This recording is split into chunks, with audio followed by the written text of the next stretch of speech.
If you are a beginner songwriter, music creator, and you don't know how to start, the first question you have to ask yourself is, what is the music that your create is for? For example, you want to create this music for your religion. You want to create this music for your loved ones. You want to write this music as a love letter to send to someone else, or you simply want to enjoy writing music. After you have decided what you want to write this music for, you can start to think the mood of the music. For example, this is a sad piece of music. Of course, you have to start with a minor key. Or if you want to write this music for your religion, it has to be sacred, so you might need to use a lot of solid chord. Or you want to write this music to relax, then you might use a lot of broken chord. So before you're writing anything, you have to decide the mood and the purpose of this music. After this, I suggest you to start with a melody, a simple musical phrase, instead of thinking about the chord progression, because the melody is more like your language. Even if you start with a nonsense melody, it's still your language. You can improve afterwards. While others always encourage students to start with chord progression, I always ask my students to think of any melody of their own. It can be a very simple one. You can start with 8 bars. If you can't do it with an 8-bar melody, you can start with even 2 bars or 4 bars, that's fine, as long as that's your melody. Sometimes it's not very easy. I know as a starter, it's really difficult to create any melody.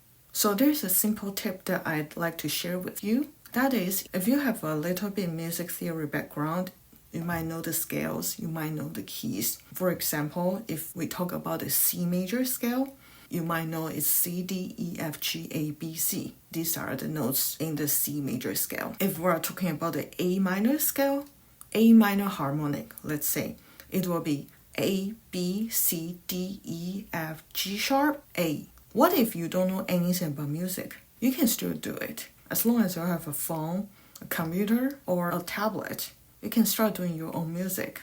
Here in today's example, I want to show you in GarageBand. If you have iPhone, you for sure you have access. You have to download the app GarageBand. After you download the GarageBand app, you have to tap the plus button.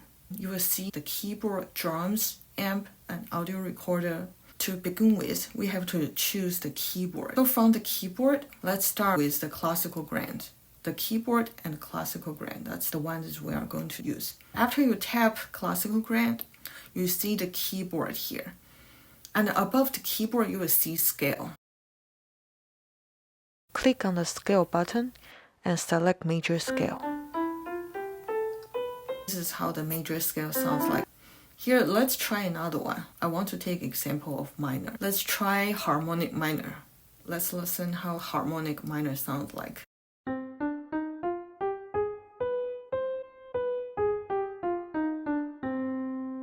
Now, if you have the access of the scale, you can start creating your melody just by tapping adding notes.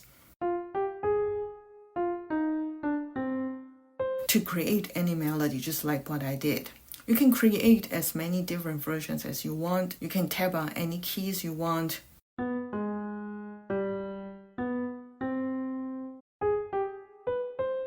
This also can be a melody or a musical idea. After you have been trying different melodies, you probably will find one you like the most that you want to continue developing by yourself. So here's the example of the song that I just developed out of the C minor scale.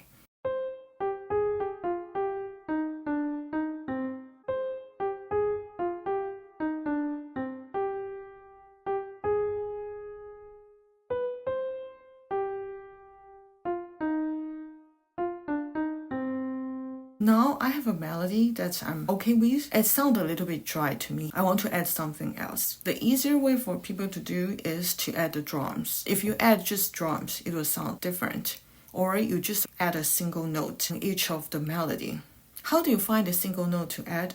Usually you just pick any notes that's in one of the melodies. For example, if my melody starting with C, C, G, A, F, G, E flat D, E flat G. What I can do is to double the first C in the bass, because this is the beginning note. After this, I can add an E flat.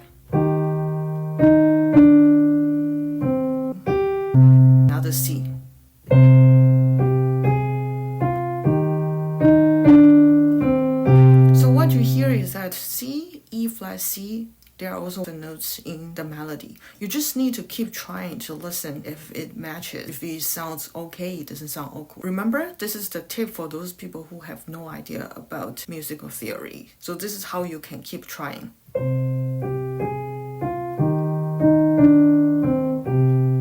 And my next phrase,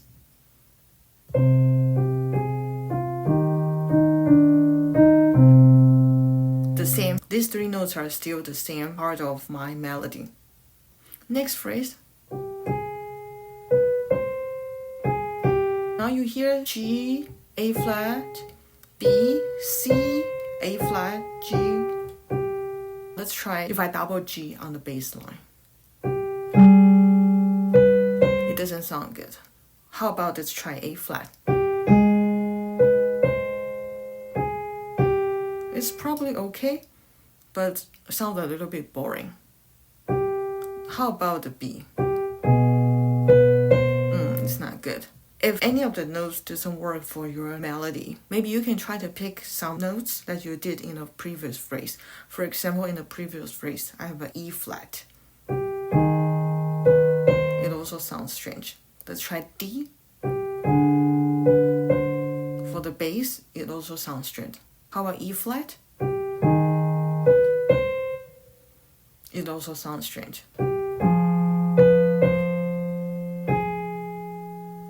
Maybe this is not bad, so let's do F. I keep trying. This is part of the melody. And then next note, G, it won't sound good with F. So maybe I can try to do C again. Now it sounds not bad. The last phrase.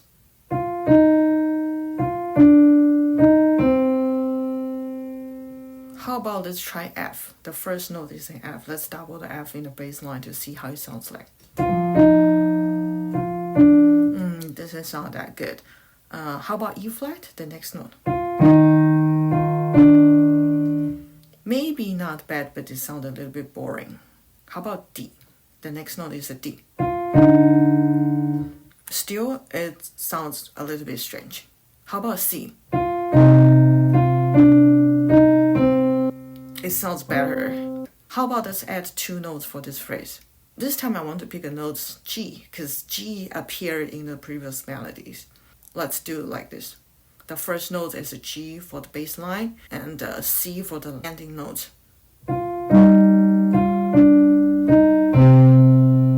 Okay, so like this, it sounds not bad. You already finished the melody and the bass line for this piece of music, your very short piece of music.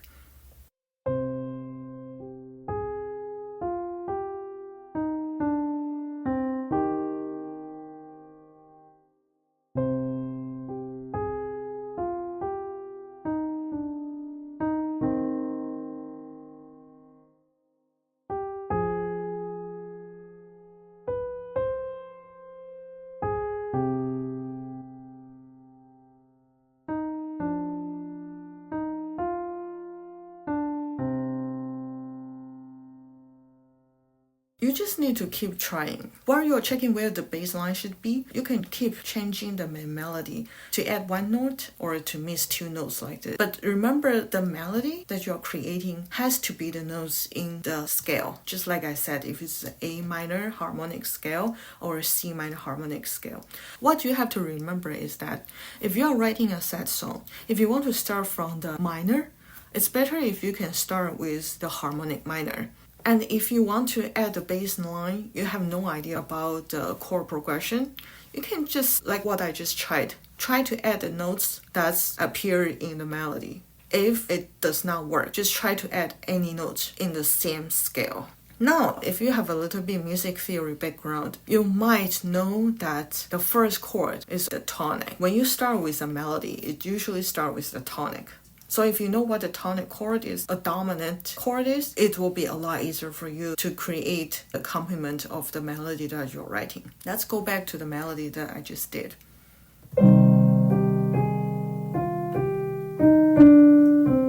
For this long melody, I just used the tonic chord.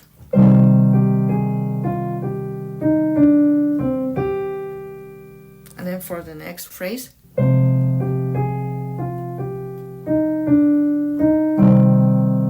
and for the second phrase, I want to use tonic chord only as well. Let's listen how it sounds like.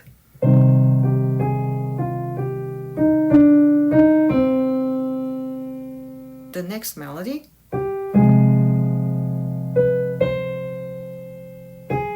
So this time, I use the subdominant chord. And back to tonic. This is dominant 7.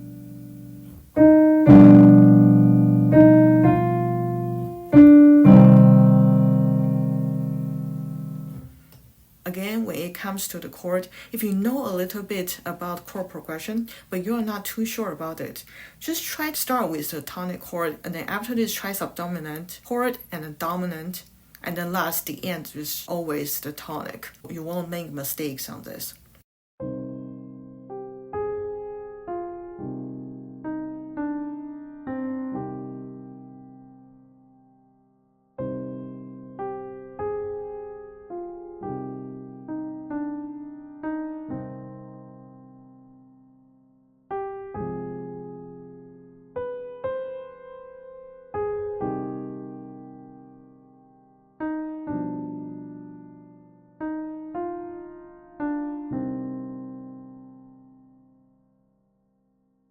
I want to make this sound a little bit different.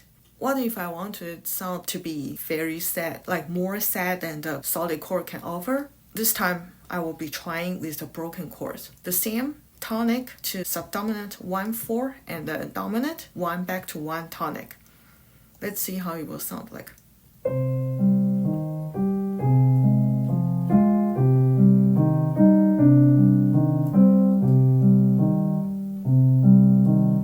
Now I want to use the same tonic chord for the entire first phrase.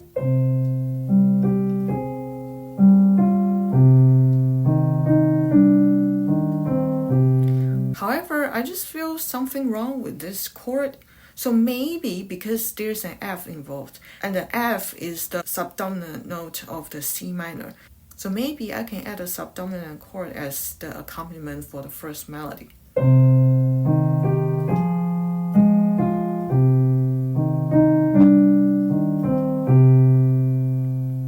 When I play the note F, I immediately switch to one of the notes in the F minor chord, F and A flat. Instead of C, E flat, G, the complete tonic chord, I switch immediately to the subdominant chord when I play A flat. And then I go back to the tonic. Now it sounds more complete. Next melody, I also want to try just a tonic for now.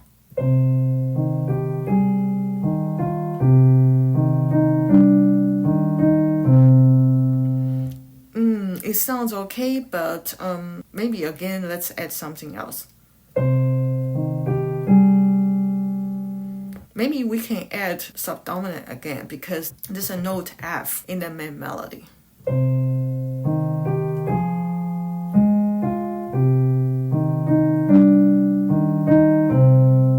Okay, it sounds not bad. So again, in the second melody, I do the tonic with the subdominant chord. For the next melody, remember when we tried with the solid chord, I used subdominant one. So let's just start with the subdominant.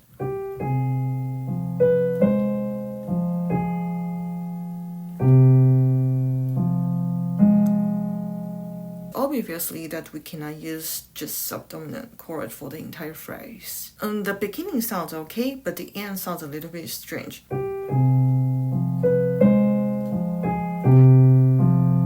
Seems that the last note is not matching the subdominant chord accompaniment. What I'm going to do is because this is a G. G is part of the note in the tonic chord. So I'm going to go back to the tonic to make it easier.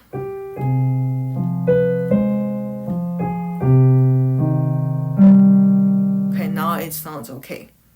For the last melody, I want to do the tonic. Like I told you, we always go back to the tonic. And let's see how it will sound like if we just do a tonic broken chord as accompaniment.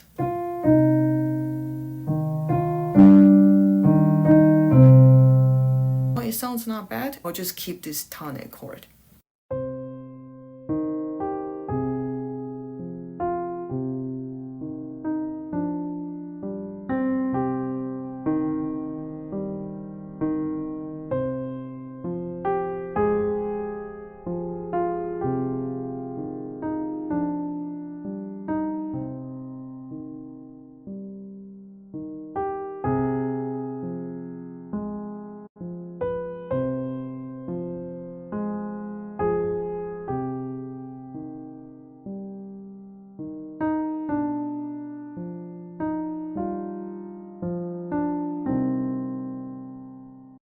What I have demonstrated to you is just a very simple thinking process when you try to create your own music. The music I created is very simple 8-bar music. Of course, you can develop it more after if you have more ideas. But first, just to start with 8 bars. At this stage, I don't suggest you to think of the lyrics yet. Just focus on the music. There are so many ways to start creating music. If you have no idea about music theory or you have a little bit idea about music theory, you just need to keep trying and to listen if it matches or it does not match. Even if you make mistakes, it's okay.